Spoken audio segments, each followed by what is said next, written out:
أعوذ بالله من الشيطان الرجيم. Bismillahirrahmanirrahim. Assalamualaikum warahmatullahi wabarakatuh. Bismillah, alhamdulillah, wassalatu wassalamu ala rasulillah wa ala alihi wa ashabihi wa man tabi'ahum ila yaumil qiyamah. Para sahabat, apa kabarnya hari ini? Mudah-mudahan dalam keadaan sehat, selalu istiqomah, selalu semangat di dalam menghadapi bulan Ramadan ini.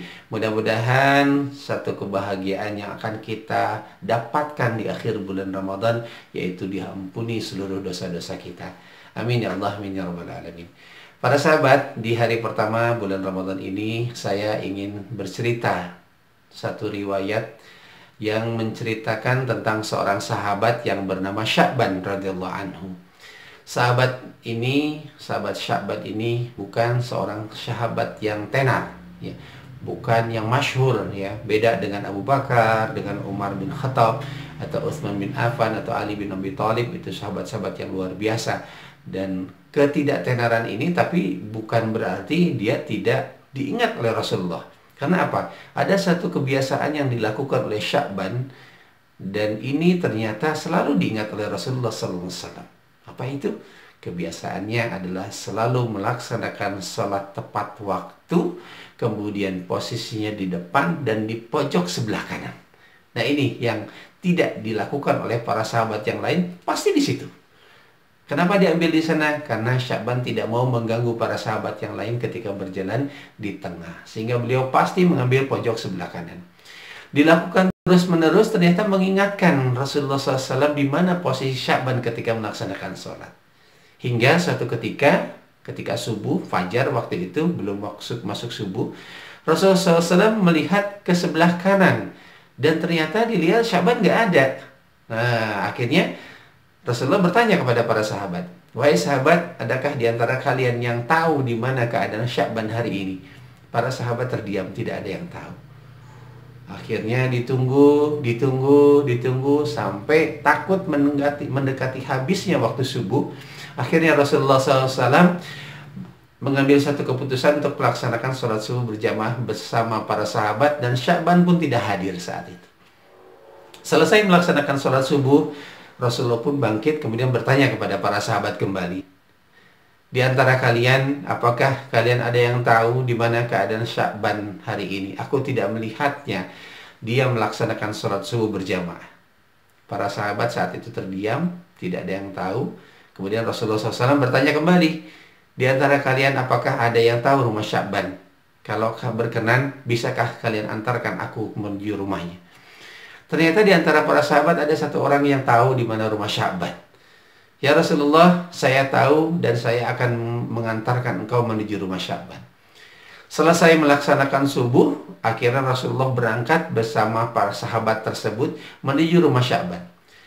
Dari berangkat waktu subuh sampai di rumah Sya'ban, ternyata perjalanannya tiba ketika waktu puncaknya waktu duha.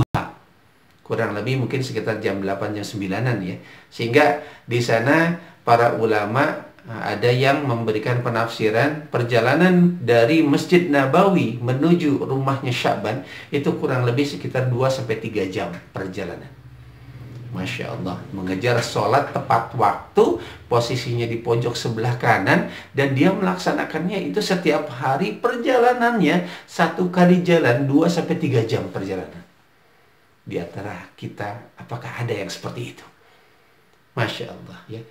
Sehingga sampai di rumah Sya'ban, Rasulullah SAW akhirnya mengucapkan salam, mengetuk pintu, dan yang keluarnya adalah istri dari Sya'ban radhiyallahu anhu.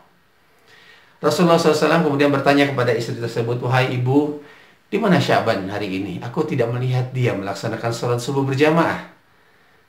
Istri Sya'ban kemudian menjawab, "Wahai Rasulullah, sungguh Sya'ban saat ini sudah meninggal tadi sebelum subuh."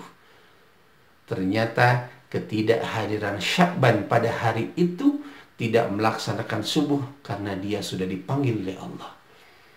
Lalu bagaimana keadaan Sya'ban ketika dia meninggal, kata Rasulullah. Kemudian istrinya menjawab, "Ya Rasulullah, aku sebenarnya tidak melihat satu keanehan ketika Sya'ban meninggal. Tapi ada perkataan yang diucapkan oleh Sya'ban yang membuat aku tidak mengerti apa yang dia diucapkan. Apa maksud ucapan tersebut? Kata Rasulullah, ucapan apa yang Sya'ban telah lakukan? Kata istrinya, ya Rasulullah, sungguh ada 3 perkataan yang Sya'ban ucapkan sebelum dia meninggal. Pertama, dia mengaduh, aduh, kenapa tidak lebih jauh? Kata Sya'ban, limadza la a'adu min dzalik? Kenapa tidak lebih jauh? Terus yang kedua, aduh, kenapa tidak yang baru? Limadza la jadid? Kemudian yang ketiga, aduh, kenapa tidak semuanya saya berikan? Ada 3 perkataan yang membuat saya bingung ya Rasulullah. Apa maksud perkataan tersebut? Kemudian Rasulullah SAW tersenyum dan beliau membacakan satu ayat Al-Quran, surat Qaf ayat 22. A'udzu billahi minasy syaithanir rajim. Laqad kunta fi ghaflatin min hadza فكشفنا عنك غطاءك فبصرك اليوم حديد.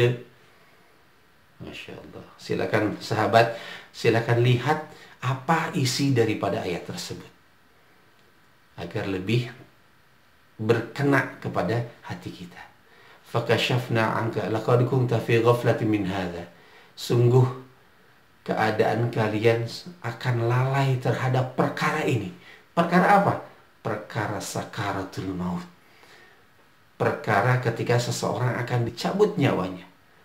Dengan kehidupan saat ini jarang orang yang mengingat-ingat sakaratul maut.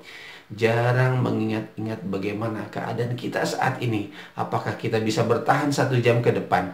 Apakah kita bisa bertahan 1 menit ke depan? Apakah kita bisa bertahan 1 detik ke depan? Apakah Allah tidak mengambil nyawa kita? Lalai kita. Laqad kunta fi ghaflatin min hadza. Kemudian fakashafna 'anka ghita'aka fabasaruka al-yawma hadid. Oleh Allah dalam keadaan seperti itu, nanti ketika tibanya sakaratul maut, oleh Allah dibukakan hijab-hijab yang terhalang dari mata kita sehingga mata kita berubah menjadi tajam. Ada penafsiran dari para ulama menjelaskan bagaimana fabasaruka al-yawma hadid disebutkan. Ketika itu pandangan kita berubah menjadi tajam, oleh Allah dibukakan 3 perkara. Yang pertama, amalan-amalan kita nanti yang baik dan buruk oleh Allah ketika kita akan sakaratul maut dibukakan sama Allah, diperlihatkan. Oh, ini waktu baik, oh ini balasannya, oh ini kita melakukan suatu keburukan dan ini balasannya. Dan yang kedua, oleh Allah diperlihatkan hal-hal yang gaib. Makanya ada ya orang-orang yang mau meninggal itu diperlihatkan. Oh, ini bentuknya sesuatu yang tidak pernah ya, tidak terlihat oleh kita, tapi oleh Allah diperlihatkan kepada orang yang menjelang sakaratul maut.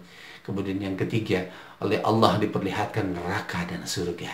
Ketika orang ini berbuat amal kebaikan, oleh Allah diperlihatkan surganya, dan ketika dia melakukan kejelekan, oleh Allah diperlihatkan nerakanya. Masya Allah. Dan saat itu, kata Rasulullah SAW, ketika Sya'ban sakaratul maut, oleh Allah ditampakkan amalan-amalan kebaikan dia. Yang pertama disebutkan, aduh, kenapa tidak lebih jauh? Kenapa tidak lebih jauh? Ternyata oleh Allah ditampakkan pahala beliau ketika dia berjalan kaki menuju masjid selama 3 jam. Oleh Allah ditampakkan keindahan-keindahan pahala surga tersebut. Ditampakkan nikmat yang akan diterima oleh Sya'ban. Sehingga Sya'ban merasa, ya Allah, kenapa tidak lebih jauh? Seandainya lebih jauh, mungkin aku akan mendapatkan lebih daripada ini. Aku akan mendapatkan pahala yang lebih banyak kalau aku jauh. Setiap langkah seseorang melakukan salat berjamaah menuju masjid, oleh Allah dihapuskan dosa-dosanya, oleh Allah diangkat derajatnya. Setiap langkah 1 derajat, setiap langkah 1 derajat. Imam Bukhari menjelaskan derajat yang disebutkan barusan, perbandingannya antara langit dengan bumi jauhnya. Saking luar biasanya pahala yang akan didapatkan Sya'ban ketika dia nanti menghadap Allah karena perjalanan 3 jam dari rumah menuju Masjid Nabawi saat itu, oleh Allah ternyata dia merasa menyesal. Menyesal kenapa tidak lebih jauh.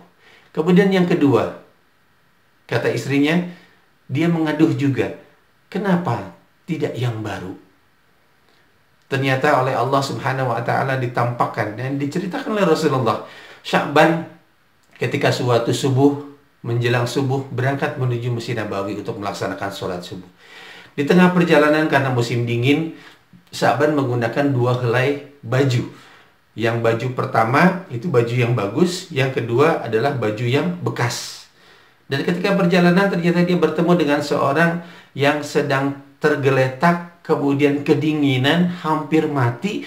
Oleh Sya'ban akhirnya baju yang luar, yang bekasnya itu dikasihkan, dipakaikan oleh Sya'ban kepada orang tersebut.